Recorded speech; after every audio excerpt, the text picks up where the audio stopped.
that stream, Chair. Within a few seconds, we'll be able to block some. Yeah, right. Yeah, nice. So hopefully not too long,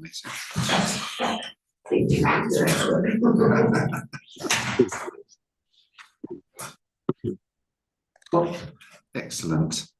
Welcome everybody. Good evening. To this meeting of Woodley Town Council's Leather Services meeting being held on Tuesday the 9th of September. To note that these Town Council meetings are now recorded, with recording being streamed live and stored on the Town Council's YouTube channel. By virtue of attending this meeting, of course, you do consent to having your image and your audio recorded for this purpose. If you do not wish to have this image and audio recorded, then please do not stay for the meeting. For those in attendance, we're not expecting a fire drill this evening. So if you hear the fire alarm, please head to the nearest exit and congregate at the fire assembly point by the Oakwood Centre at the front of Woodford Park. So good evening, everybody, and thanks for coming. I'll take number one on the agenda, are apologies. We've received apologies for absence from councillors Bragg and Erawala. Excellent, thank you. I'll take item 2 on the agenda, which is declarations of interest.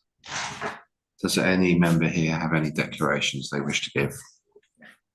Excellent, thank you very much for just recording that.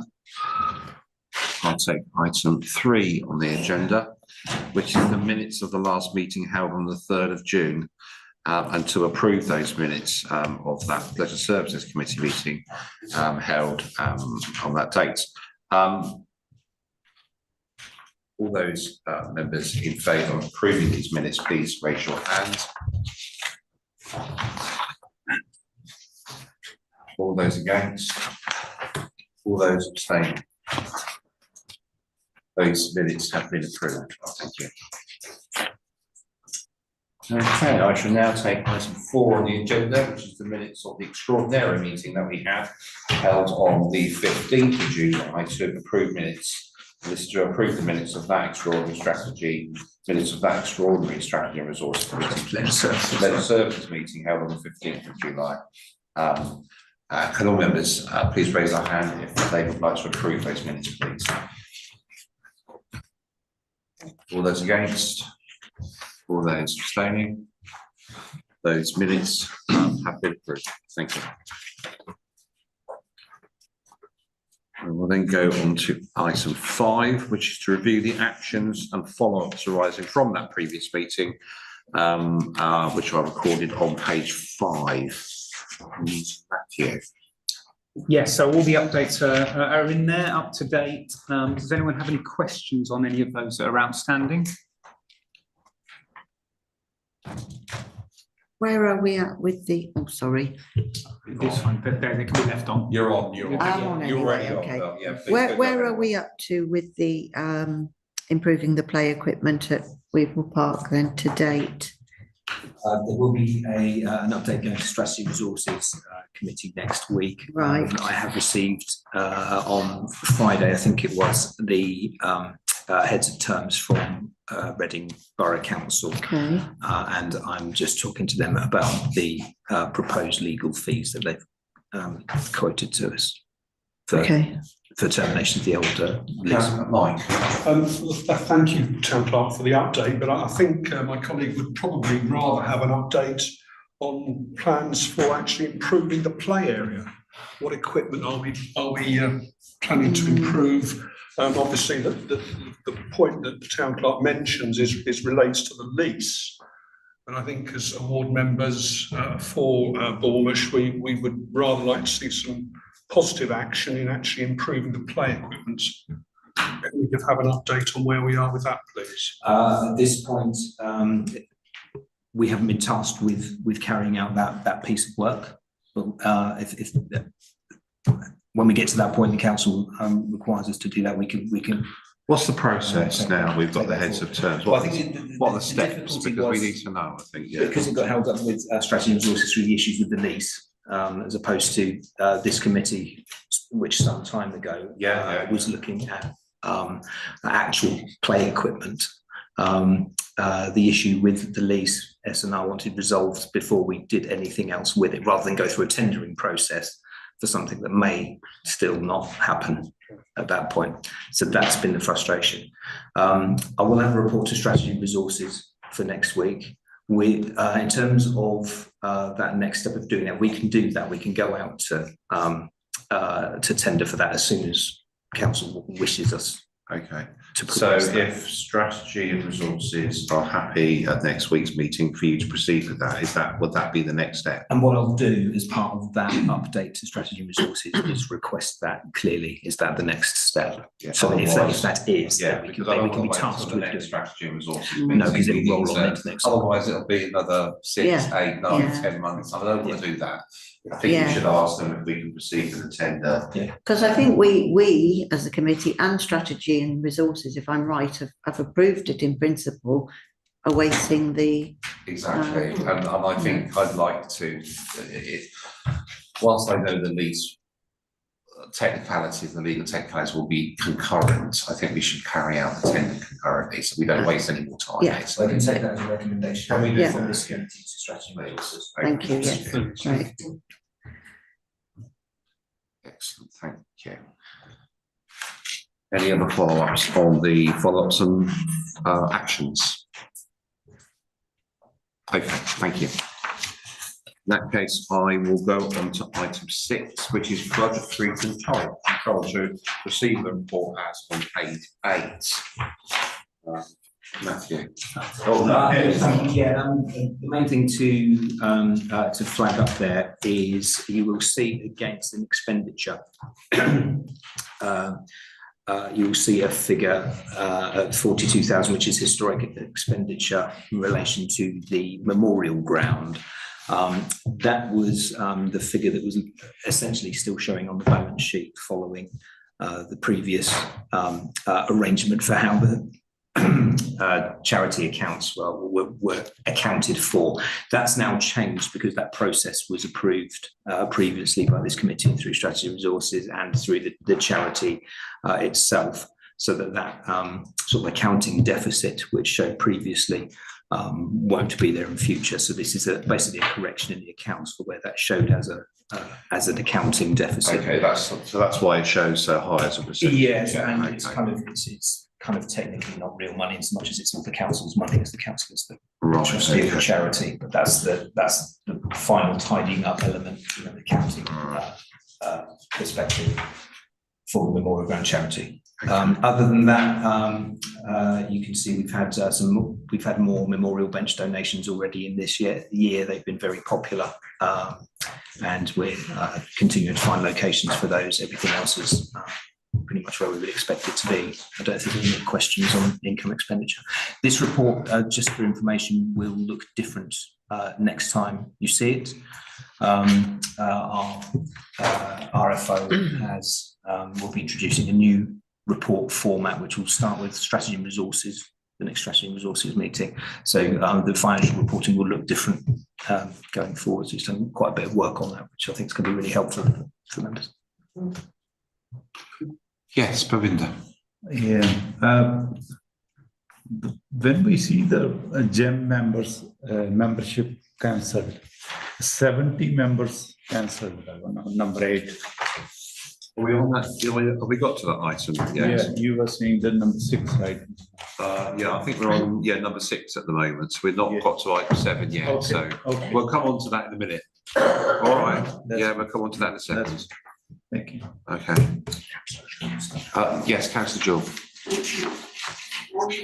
Yes, the public toilets, we're expecting the expenditure to be about the 33.33%, and that's 50. I understand because that's increased water and energy costs, but does it look as if that will actually be over budget? It probably will. I don't know where the water costs have already been in and pushed it up, or whether we're likely to, and what steps will be taken to address that. So we do test the market through a broker for energy costs. Water's a little more difficult at the moment in terms of the water market. So we do get best prices for those those energy contracts. So they kind of are what they are. Some of them, are the smaller ones, are actually quite expensive comparatively. Do you get daily standing charges? So the town centre charges seem quite high for the town centre and for the public toilet.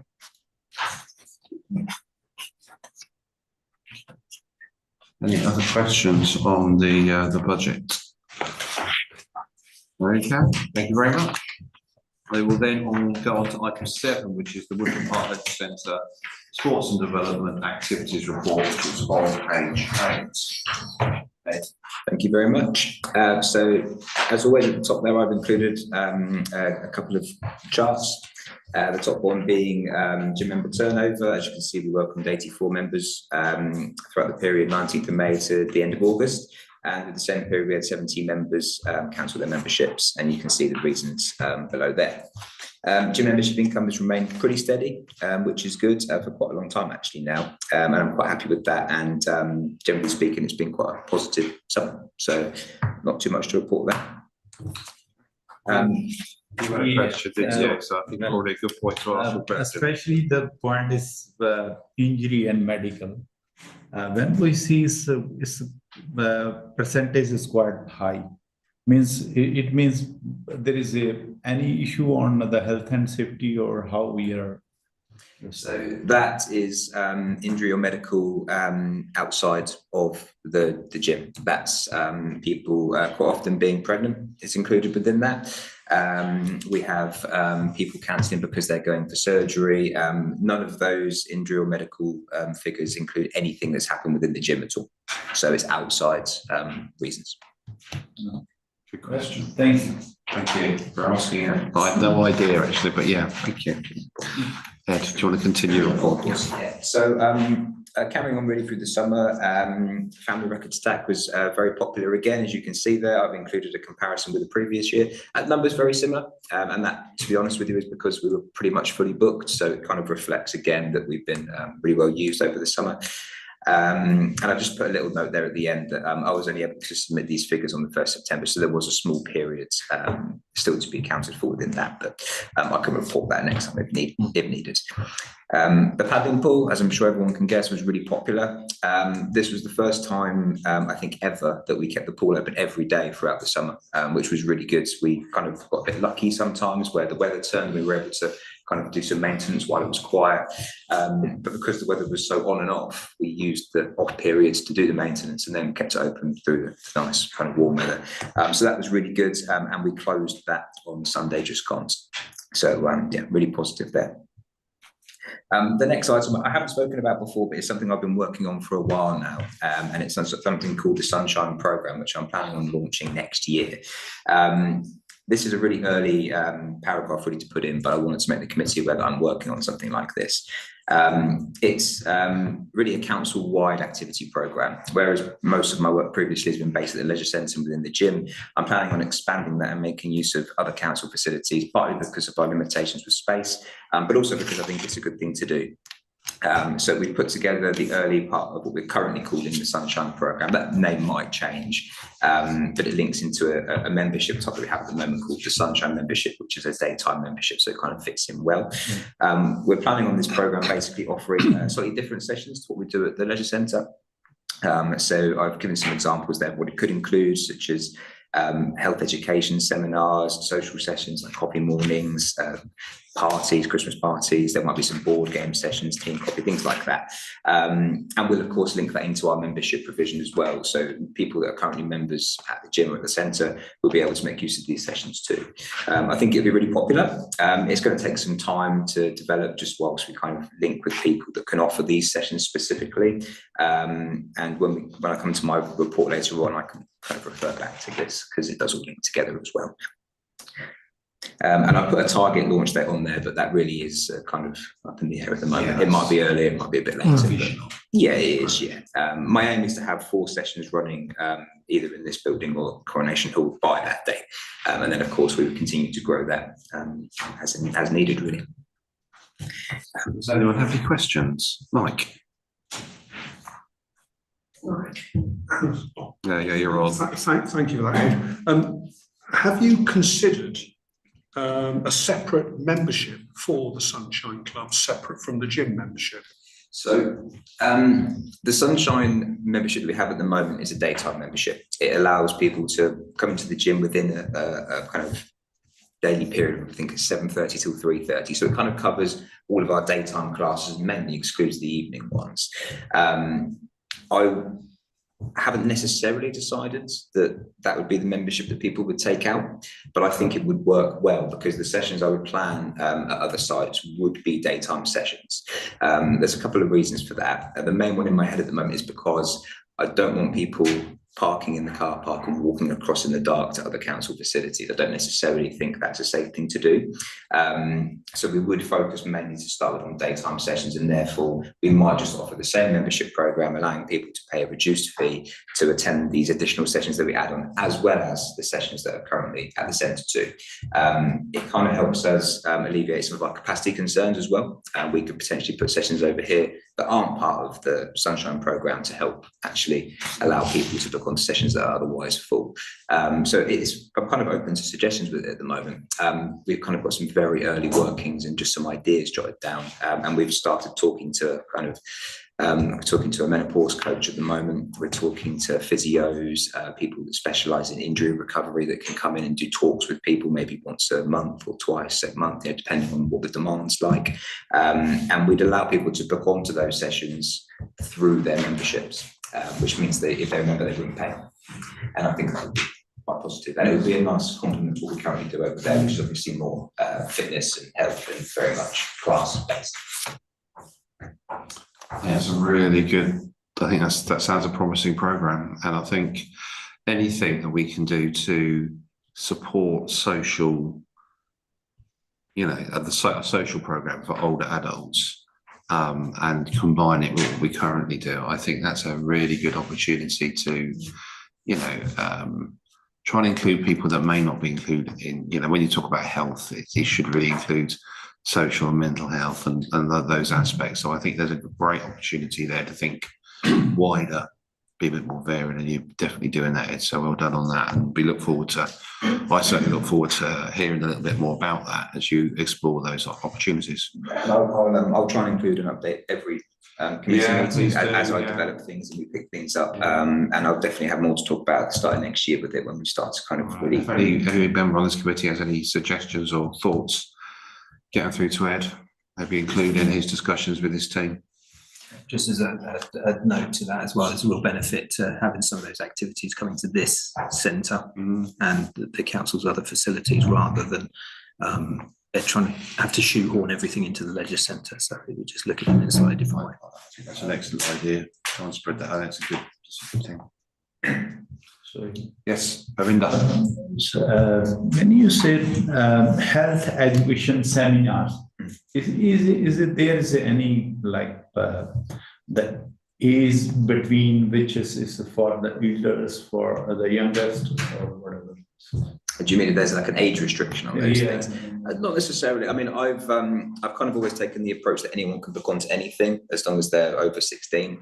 We have had some issues previously with people that, for example, might be a little bit younger, joining in with some of the older adult sports sessions. However, that doesn't tend to be an issue. I also don't like restricting people. I think that's really difficult to do. Naturally, I think people move towards the right sessions, and I've kind of found that marketing is the way to make people realise what the sessions are aimed at. That being said, if we ever came across any issues like it, we could obviously address it. But no, with the health education seminars, I wouldn't necessarily have an issue with anybody of any age coming along to them at all. Thank you. Thank you. Just my last point there is about the Christmas opening hours that I have planned for the leisure centre. I put this in the report every year around this time, just so the councillors are aware when we plan to close. As always, I wait for the bookings to come in first before making the decision on the opening dates, and then basically close on the dates we have no bookings. But try and make it so that we have some provision over that Christmas period for people to still use the gym and make use of the centre if they want to. Traditionally, it tends to be our quietest time of the year through that week in between Christmas and New Year. So just a note there really for members to understand. Thank you, Ed. Lovely, thank you. Good, so members note the contents of that report. So I'll go on to Item 8 then, which is parks and buildings, so to receive the report on page 10. Thank you very much. So just starting there with Woodford Park Leisure Centre and the repairs and maintenance, we've commissioned a number of building surveys which are progressing. It's anticipated we will have some information back enough to enable a meeting of the Woodford Park Leisure Centre Development Working Group, hopefully by the end of October, early November for that group to meet. Just to note that, and there is a recommendation at the end of this report that under the terms of reference for that group, it technically ceased to exist from the 7th of May. So there's a request there for this committee to consider reappointing members to that so that work can continue. And just for reference, the members previously on that group were Councillors Edwards, Horskins, Kennedy and Smith. So that's, I don't know if you want to consider that now at the end of the we can talk about it at the end if that's all right. Yeah, that's fine. So moving on, we have had a full inspection of all fire doors across all buildings carried out. Is something that was been on the maintenance list, and we're waiting for the full report on that. And that will be planned, but that's likely to result in some required repair works or replacements both at Woodford Park and across the other buildings. Sports pitches, the grass pitches have deteriorated quite a bit over the last couple of years. It's worth having a look actually if you're up that way to see the extent of that, and that's a combination of heavy usage, which is great throughout the year, but there's no real break in the football season now with youth football continuing through and the other sports we've got. That in conjunction with the weather that we've had has taken its toll on the grass. We've taken the decision this year to take 4 of the 6 mini pitches out of use to enable us to carry out the necessary repair works to those to get them back to some level of use, because they're not usable at the moment, and there are safety issues around that as well. What we will do from that is consider a sustainable usage programme for all the pitches, which will enable us to rotate sport around the field so that we've got adequate time to repair those pitches and make sure that we can continue to provide decent quality pitches for sport up there. Just to note, memorials, as I mentioned earlier on, it's still very popular, but another 3 new memorial benches gone in and 3 new trees planted. Various tree works, essential tree works are scheduled through the council's contractor over the coming months. We had the party in the park event on Saturday the 16th of August, which was absolutely brilliant event, went really, really well. We had some very positive comments from residents who came to that, and we're just very, very grateful that that happened. It's a free event. It worked really well from our perspective, and thank you to the members who were able to support it, come and help us as marshals for that event, because these events are great. We do rely on having people to be able to run them safely in accordance with our risk assessment, and it's really helpful that we've had those volunteers to do that. We also had the Wokingham Borough Council Holidays, Activities and Food team, the HAF team, held an event on the ground and using Coronation Hall, which involved over 150 young people who were booked onto activities there. They are one of the 3 providers providing youth support to the town council over the coming year. So the youth support, following the approval at the extraordinary meeting in July, arrangements are being finalised with those 3 providers, and those activities being Term Time Youth Club through Berkshire Youth, from Woodford Park Leisure Centre, the Story Group providing the diversion and disruption project during holidays, and the HAF team holiday activities as well. The Youth Service Subcommittee, we're aiming to meet after that October half term, so once all those activities have kicked off, so that we can consider initial feedback from those and how they've gone. The duck feed station, we have had some reports, and Councillor Kennedy kindly forwarded some as well, about increased rodent activity around that area. We have installed a tray on the front of the unit, which will help reduce food that's dropped out of it's actually where it comes out of the dispenser. You've kind of got to catch it in your hands from a flat surface, which is not ideal. So that we have installed something there, and we have spoken with our pest control contractor to step up control in that area. It's always an issue around the lake. There are rats around the lake, and will always be the case. But we do try and keep on top of that. And they do provide us with regular reports about activity from how much bait's been taken and things like that, so that we can increase that if we need to. Chairman, could I just Yes, interrupt? We're missing an R on the rat activity. I wonder if that could be amended before it goes out or is on the website. It's at activity rather than rat activity. Moving on to allotments, we've currently got 69 prospective tenants on the waiting list. Inspections are ongoing through the volunteers of the tenants committee. That's working well. The online survey of tenants is still active. We've had a pretty decent response on that so far. I'm quite pleased with that, and that will be reported to the next meeting along with consideration of allotment rents for not for next calendar year but for the year after, because we do them a year in advance. Officers have been trialing a new administration system for the allotments, which will come online from October, and will bring us some benefits in terms of managing plot inspections and correspondence and the whole administration of the service. Just to note that the tenants committee has been continuing to engage in a really positive way. They've reintroduced the best allotment competition, held a tenants barbecue up on the site, and that seems to be working quite well with the committee. Then we're continuing to meet with them on a monthly basis to go over issues.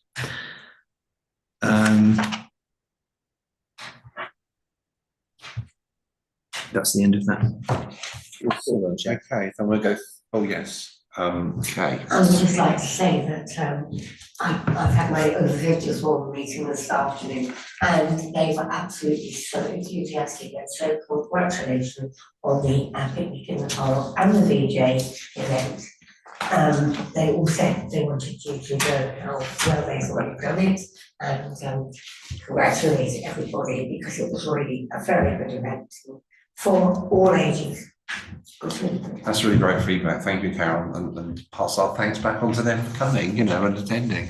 Councillor Horskin has a hand up. Yes, Robert. Hello, everyone. Good evening.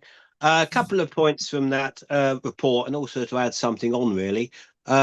Somebody asked on social media whether we could put some picnic benches near the play area, and I'm wondering if while the swimming pool's closed, whether we could relocate some of the picnic benches from there to the play area, just to see what their use is before we consider any financial outlay to add to those benches. And on a sitting down topic, have we got a capacity for how many memorial benches we could actually get in the park? Yeah, I can answer that. I have included something in a request to Strategy and Resources next week for more picnic benches. I spoke with the amenities manager about that. We've got some locations identified to be able to do that. So I'm looking at funding for 5 initially of those sort of multiple seat picnic type benches made from recycled materials. In terms of capacity for other benches, there will be a limit to that, and we are looking at our other outdoor spaces other than just Woodford Park. We're not there quite yet, and we are encouraging people to take up the option of trees as well, or instead of, and that has been really popular, particularly now that they can people can see the ones that have taken really well. And we've got areas, particularly down near the Garden of Remembrance, where we've managed to plant quite a few of those, and that's turning into a really nice space for tree planting. So we're continuing on that basis. I have a question as well. Did we ever have a map of where all these benches are? And yes, we do have that. Kieran has plotted those. he has already plotted them, and I guess we'll be updating that as we Yeah, we And are. new benches. And we're also working on towards an asset management system, which will help us. Because I think it's, in the past, it's always been, well, how many benches have we got and where are they? And it's like, not quite sure. We sort of know, but I'm glad to hear that that's the case. Mike? Thank You can just leave. Just leave it on, Mike, yeah, just leave it on. Thank you, Chairman. On the subject of benches, there is a bench in Reading Road, which does it belong to the town council? Are there other benches in the Yes, there are. street that we Absolutely. own them? And is there an inspection regime that ensures that they are kept up to date and maintained? Yes, there is. So the amenities team do that. So they have an annual regime of restaining, for example, seats and repairing. But there are some dotted around that aren't in our park areas. There are some along roadways, but they're not all ours. So some are Wokingham Borough Council, some will be ours. And just one further question, Chairman. On the allotments software, I see you've purchased a package through Cloudy IT. Is that compatible with our finance package? Yes, absolutely. So there's Yes. an interface between the And two. it's basically an app format that runs alongside that. So Yeah. that's what we're looking at for the booking system, the allotment system. So it feeds directly into the new finance system. Good, thank you. Great. It's going to be one of my other questions, but I've got another question I'll save till later. Okay, so if there are no other questions, we'll take on the recommendations. Obviously, members to know the reports, and then members to be appointed to the Woodford Park Leisure Centre Development Working Group in terms of reference be approved. So Kevin, you wanted to just talk us through that. Yeah, so basically this committee just needs to reappoint members to that group and approve these terms of conditions, which, terms of reference, which are as they were previously, which will just enable that work to continue.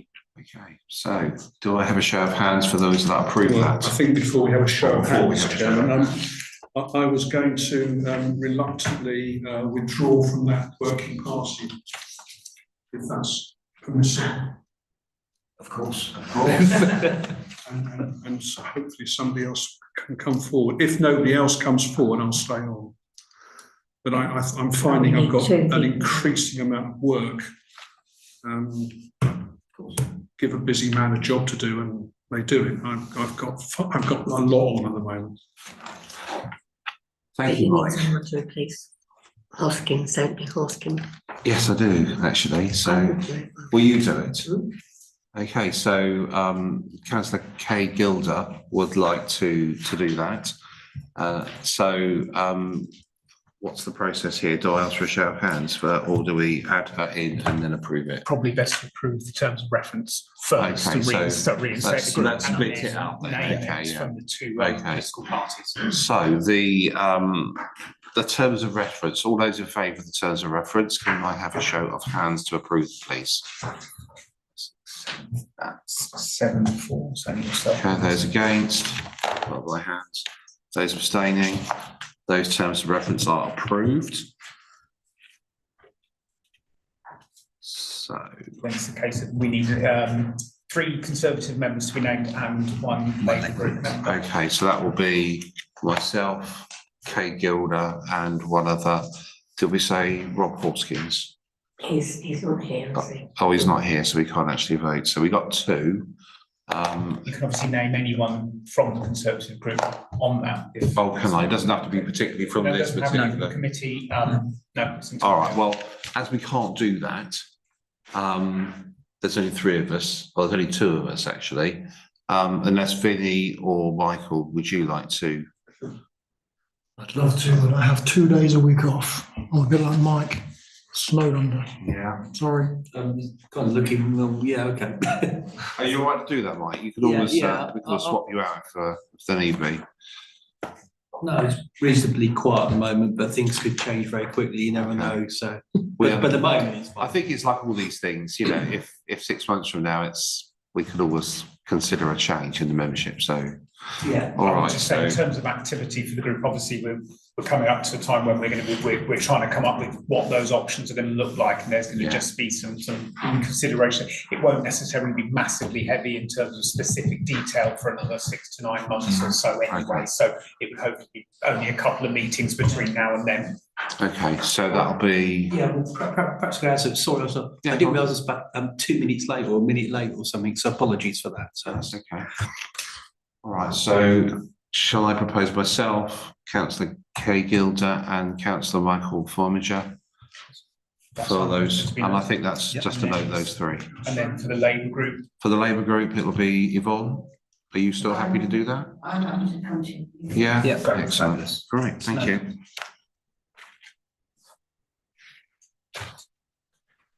All right, anything else? I think that's it, is it? Yep. That's it. Excellent, thank you very much. So I will then go on to item 9, which is the Friends of Woodford Park update on page 14.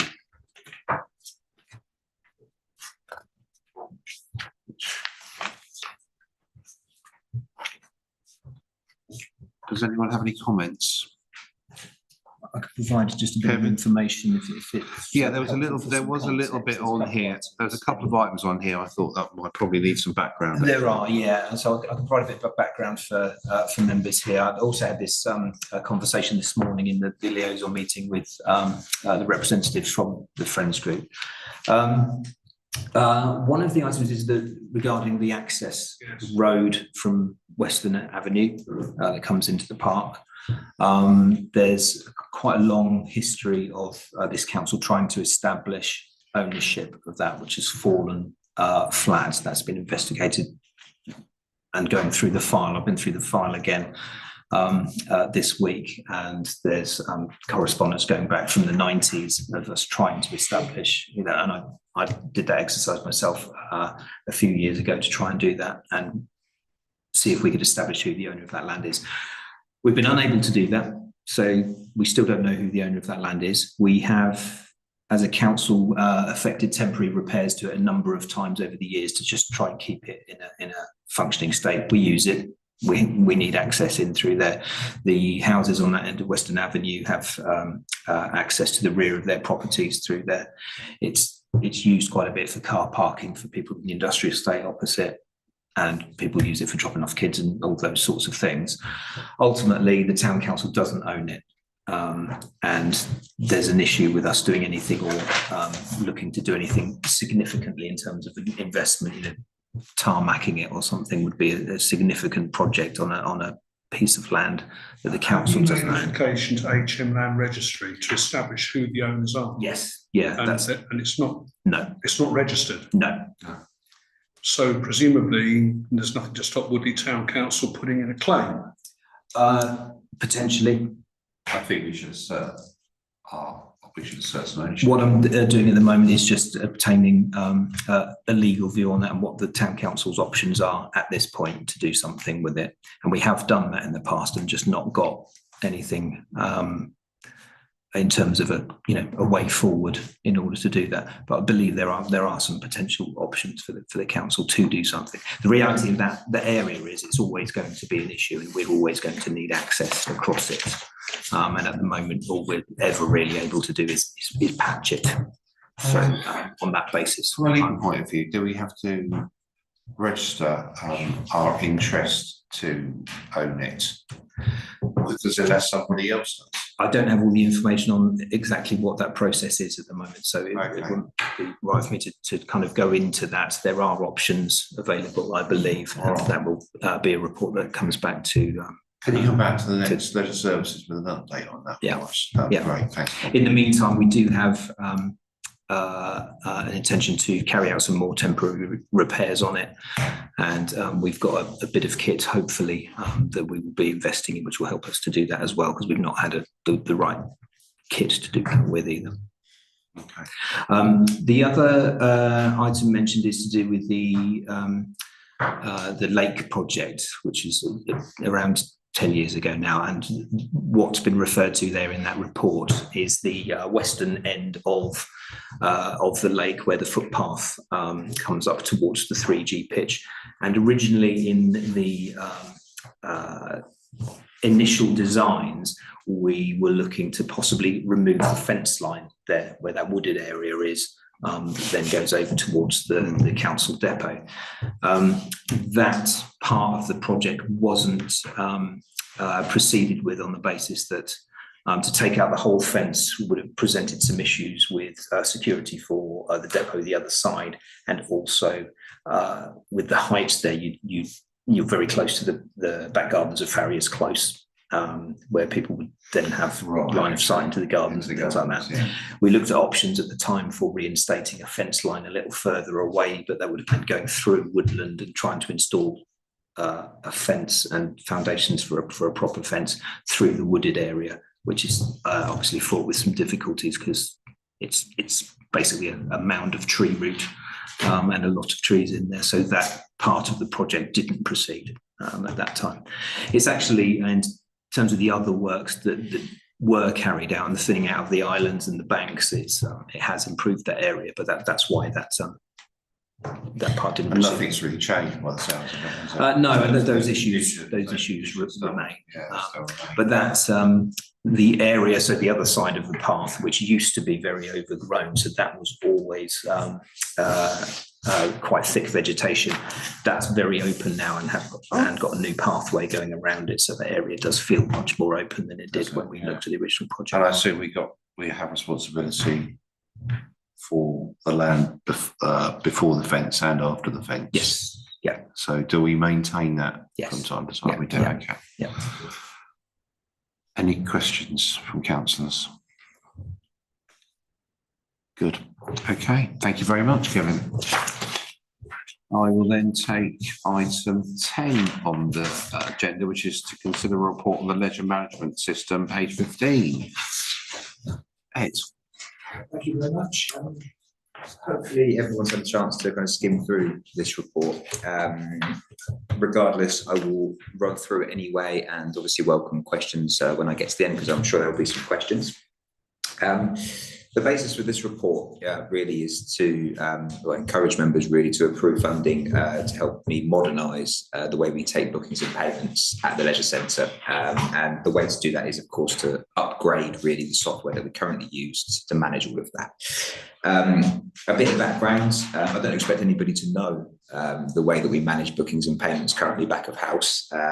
So we use multiple independent pieces of software to manage different elements of the business. That would, for example, we use a separate piece of software to manage block bookings and invoicing. We then have a different piece of software to manage gym memberships and direct debits. And we have a completely independent till system, and none of those systems link together. That makes reporting quite difficult. And whilst historically that has worked for us as we've continued to develop as a centre and we've installed the gym and the 3G pitch and things like that, that no longer really works, and there are better options out there. The biggest limitation we have at the moment is that we don't have the ability to take bookings or payments online in the most part. Particularly bookings are a problem, and it's pretty much common practice now in almost every other industry that you can book your leisure services online, either via a website or via an app. So at the moment, and I've given an example there, for single session sports bookings, such as if you were just looking to book a badminton court and play on a one-off date, you have to telephone the leisure centre, speak to a member of staff. That booking is recorded in a printed out paper diary and then paid for upon arrival by the customer, cash or card at the till, and again in engagement with a member of staff. That's been the case since the mid-90s, and that process hasn't changed at all since then. It's worked, but again, it needs updating. I've put in here some kind of stats really from July 2025 to give you a little bit of context for the volume of bookings and payments that we currently take in an average month. So you can see there that we took 2,134 bookings for exercise classes. That's individual people. That doesn't include additional phone calls on top of that number for other inquiries and cancellations and things like that. Almost all of those bookings have been made via telephone. And we have a call queue system in place that helps us manage that high volume of calls. And you can imagine the issues we have with that when we have particularly busy periods. Sometimes members have reported being in a queue for over 5 minutes, which really, considering, but nowadays, most services you can book online, just shouldn't be the case.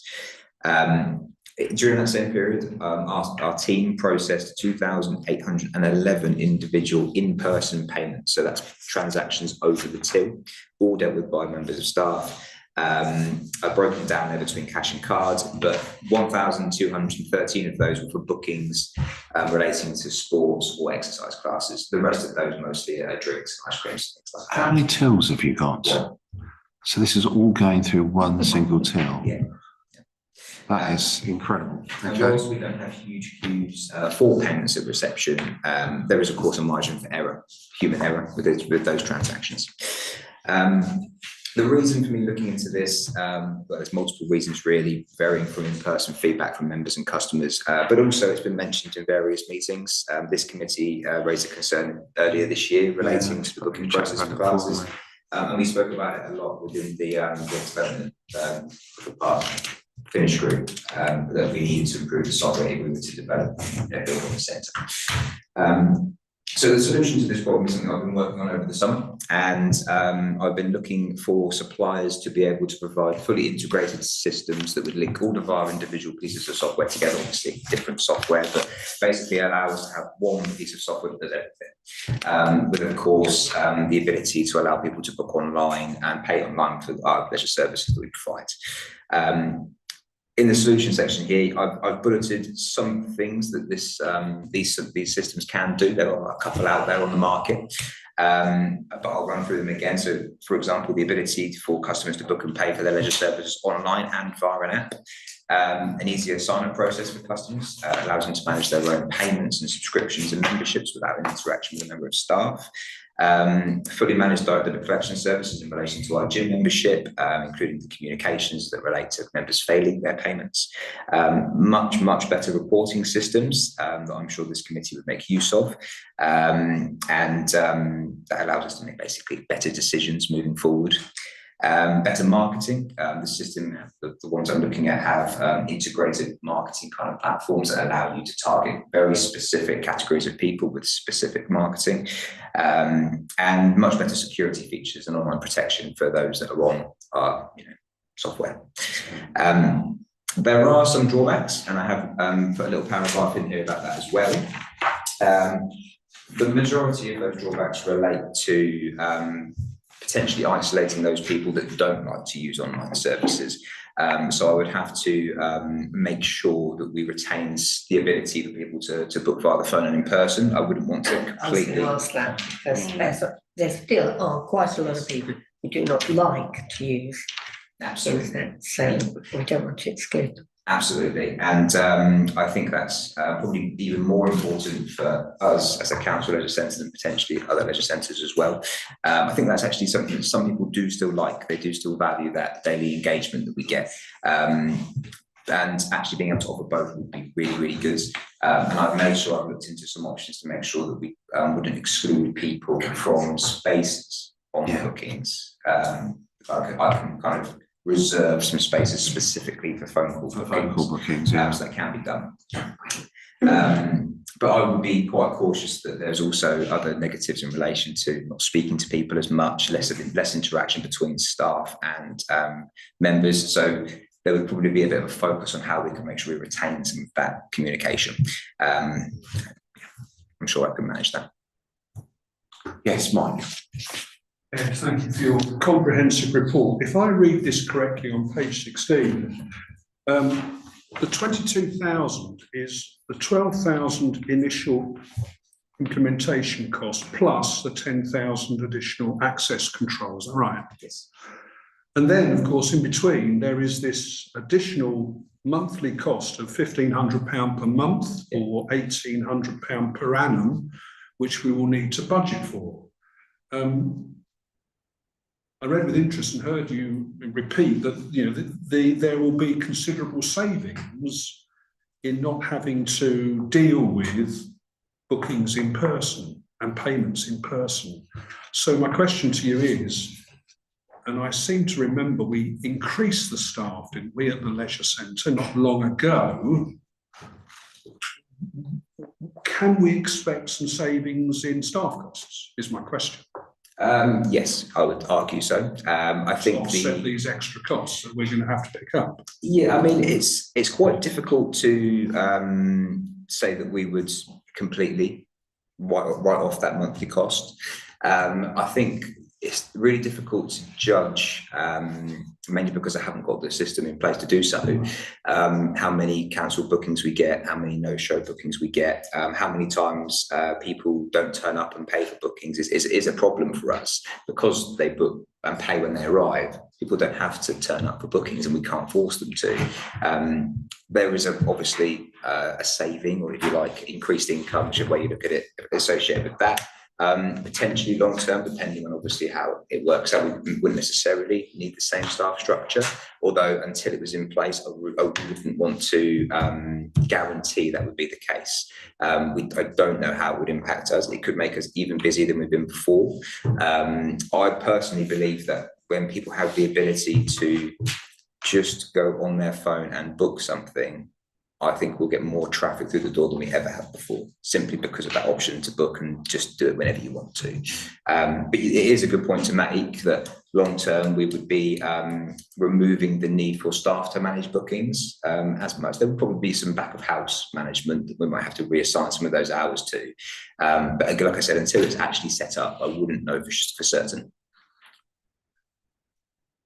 Yeah, my experience, Mike, it tends to be, you bring in something like this, there's efficiencies, but very often these people then get redeployed in providing the services themselves rather than the back office stuff, for the very reason that things become a bit more popular and they're easier to book and so forth. So it is one of those situations where you bring in that efficiency and then you run it, don't you, for a year to see what the impacts are, whether you need to redeploy, restructure or anything like that. So I think we need to just to tweak the recommendations so that members are left in no doubt. In addition to 22,000 capital cost, there is an £18,000 per annum ongoing revenue cost to the council. Yes. So that should go in the recommendation, in my view, so that it's transparent. Yeah, I think that's a good point. One of the things I was going to ask you actually was that you talk about the access and control system. Yeah. In my experience, access control is either integrated with other systems rather than in a system such as this. So your access and control system, is that to be used just in leisure services activities? Say, for example, people swiping into the gym and swiping out of the gym, or is it to be used for other buildings in the council's portfolio? So the costs within this proposal are specific to the leisure centre and specific to access to the gym. So it's almost a like-for-like replacement, with the exception that it would be a QR reader rather than a swipe card. Okay, I think it's important as we redevelop Whitford Park and also we look at other council properties, that whatever we select in terms of access control, because that links into security systems and fire systems, that we ensure that there is flexibility in that integration, because you may very well start off by putting it in here with this particular package, but actually you may really want to take it out, apply it to all council buildings, integrate it with security and with fire as well, because it tends to be in that bit rather than in where you're proposing to put it. Yeah. And then what you would do is if you had it in fire and security and assets, then you could still extend it into your system if you brought in another platform to do that. So just be my only caution there is that make sure it's very flexible, because you may wish to, as you change all these systems, to be able to offer that flexibility, not just within a leisure context. Yeah. So the access control itself links to the app and the software. So if, for example, for whatever reason, we decided to put a turnstile at the Oakwood Centre. I could program it back of house to allow a specific QR code to allow access to the turnstile at the Oakwood Would it Centre. just be by QR code on the phone? It wouldn't be, you wouldn't have to have, for example, council staff who may have security cards that they wish to use with a picture and then swipe on like a RFID card. I believe basically you can be pretty specific with what you want. Of course, there's costs associated with how specific you want to be. Okay. But yes, it's yeah. That's the only watch I would give for that. Good. Are there any other questions? Excellent. So recommendations and next step. So leisure services to submit a recommendation to Strategy and Resource to approve the funding for a purchase of a new management solution. Before I propose that we approve that, does anyone have any further questions before I put that to a little vote so that we can recommend it to Strategy and Resources? Carol. Yeah, are we going to add in that note that Mike mentioned, that there is the annual cost to be taken into account That has as been well? requested already, Carol. Yes, it will be. So, okay. That's been requested already. Okay, can I have a show of hands from members, please, if they would like to approve that? 784. Those against? Those abstaining? That has been approved to be referred back to Strategy and Resources. Thank you. Then take item 11, future agenda items.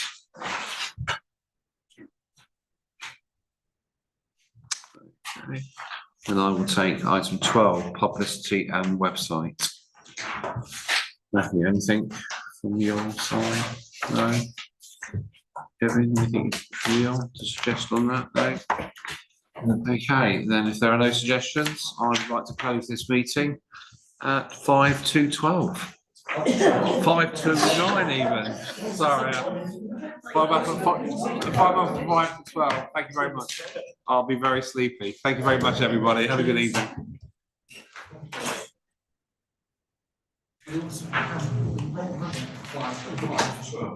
Yes, exactly.